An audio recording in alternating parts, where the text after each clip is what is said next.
Okay, magandang umaga po at indoor na naman po ang ating pag-vlog ngayon because of the rain outside. Bagyong Nando, no. Pero paalis naman na po yung Nando mamaya, no, at sa biyaya ng Panginoon bukas magiging maayos at maganda po ang panahon, no. So, about dun sa nangyayari pong kaguluhan sa ating bayan, ito po nakita ko lang po dito, the only peace na, or should I say, the only one who can bring peace to our bayan is Jesus alone. You cannot expect peace galing sa mga tao. Dahil ako naniniwala po ako ngayon, ito po yung panahon ngayon na napakahirap po magtiwala. Pero ang good news, may nakalagay po sa Biblia. Sabi ni Jesus, I am the way, the truth, and the life. No one cometh to the Father but through me. And that's true. At least, sabi ni Jesus, I am the truth. Kanina pa tayo magtitiwala, kundi kay Jesus lang po talaga.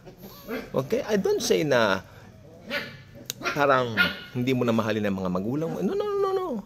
What I mean is this.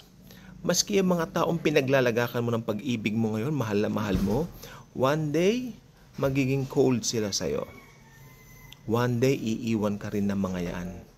Diba? Kaya, may kasabihan nga dati, magtira ka naman ng para sa sarili mo. And that's true. Dahil si Jesus lang magmamahal sa iyo ng buong buo. Ganyan din po sa kalakaran ng pagtitiwala sa mga namumuno sa gobyerno.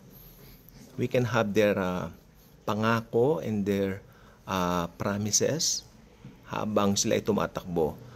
Malalaman natin kung gaano sila truly katapat sa kanilang sinumpaang mga salaysay o pangako kapag nakaupo na po sila. Kaya do not expect too much from them. Mas maganda, do not expect anything from them na lang. Okay? Mas maganda. Pag umupo sila, maganda, ipag-pray natin. Let the Lord lead them. Pero ganun pa man po, may mga bagay tayong hindi kontrolado. Ito na po talaga yung panahon na talagang ang hirap magtiwala kahit kanino. Ito, tapatin ko po kayo yung mga... Meron pa pong may utang sa akin ng halaga 5,000 mahigit, no? Hindi ko po sinisingil. Pero sabi niya, this coming October, magbabayad daw po siya. Sabi ko sa kanya, kung talagang gusto mong bayaran, noon pa sana. Pero kung babayaran mo sa October, sige. Lalo na po, this coming October po, marami kami mga plano na gawin sa trabaho. Oo, na may itong tsaka bibili po kami ng Christmas tree. Ang gusto naming Christmas tree this Christmas yung puti. Yung para po siyang may snow.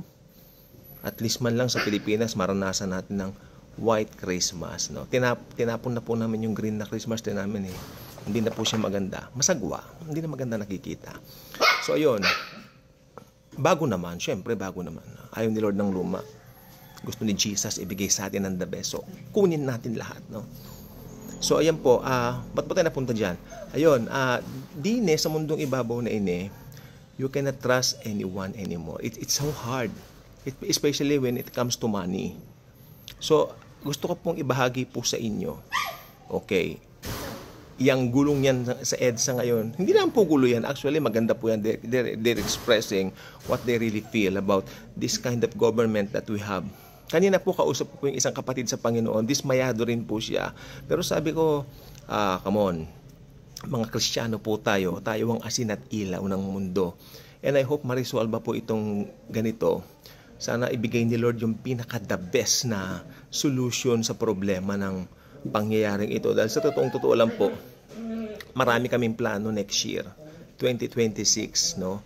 Sa negosyo, sa trabaho, balak na yung magpatayo ng mga ganito, mga ganyan sa biyaya ng Panginoon. At lumaki naman po yung business. Siyempre lahat naman po yan dinadapo natin sa palad ng Panginoon. At sabi, na-confirm na ni Lord sa akin, itutuloy natin yan, anak. We will proceed to that. Hindi yan maaantala. Kaya claim it. Ngayon po, na-delay na naman po yung namin, yung hinihintay namin na papeles na pinadala mo mula Amerika. Kailangan yung document na yung para represent namin sa BIR. Doon sa isang namin, katransaksyon namin. Nag-po kanina, nandun pa rin daw po sa last destination sa Hong Kong. So siguro sa September 27 nandito na raw. Grabe naman po. No, another waiting, Lord. Pero sabi niya, Lord, darating yan, anak. The Lord confirmed, darating yan, anak. Wait mo lang. Magiging masaya ang Pasko ninyo. Okay. Anyway, ang Pasko po, birthday ng Lord natin. So, ayan po, ang gusto ko sabihin, no? Let's keep on pursuing our plans. Huwag tayong titigil. Dahil gusto ni Lord maghangad din tayo ng magandang buhay. Dahil ang Panginoon, siya po ang Diyos na nagbibigay ng ikasasagana ng mga mananampalataya. It's not prosperity gospel, it's love gospel from the Lord. Dahil ang Panginoon po natin talaga pong siya po ay napakabuti para po sa atin pong lahat. Okay, yan po ang gusto ko pong sabihin po sa inyo. Magulo po yung mga aso, baka makagat kasi ako. So, ayan po. Yes, so Jesus is so good. Let's keep on praying. Let's keep on praying. Actually, nangyari na po dati yan. Meron tayong EDSA 1. Ito po yung nangyari noong 1986, February 25. Then sumunod po, February 25 na naman ng 2001. Tapos ito, anniversary ng 52nd anniversary naman ng martial law kahapon, nangyari naman ng EDSA. Sabi ng Bible nga, yung nangyari noon, nangyayari lang ngayon. Kaya, alam nyo, mag-move on na lang po tayo sa pag-preach ng gospel, ng good news ni Lord. At makapagdala tayo ng maraming kaluluwa sa Panginoon habang hindi pa siya bumabalik. Anyway, ang Panginoong Jesucristo po, He wants to enjoy. Gusto niya i-enjoy natin yung company niya. Ayaw niyang nalilimutan natin siya sa bawat araw. He wants to talk to us tungkol sa pag-ibig niya, kung ano yung magkagawin niya. Tell me your plans, my child. Ayan ang sabi ni Lord. Tell me your plans and I will give it to you. Humingi kayo at kayo bibigyan. That's for the believers. Amen? Actually, nandiyan na po dahil nasa grace po tayo. I-claim na lang po natin and it will manifest. Lord, hiling-hiling ko na lang po yung manifestation ng pera ko sa bangko, yung ganito, ganyan, Lord. Yung bibili naming lupa, magmamanifest yan this 2026 in Jesus' name.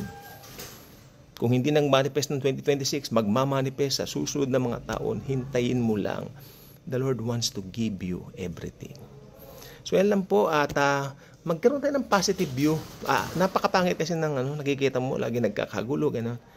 Muulan pa, si Nando pa alis na po, no? So, mabuti naman, wag na nakisali yan. Mas maigi po ngayon, okay?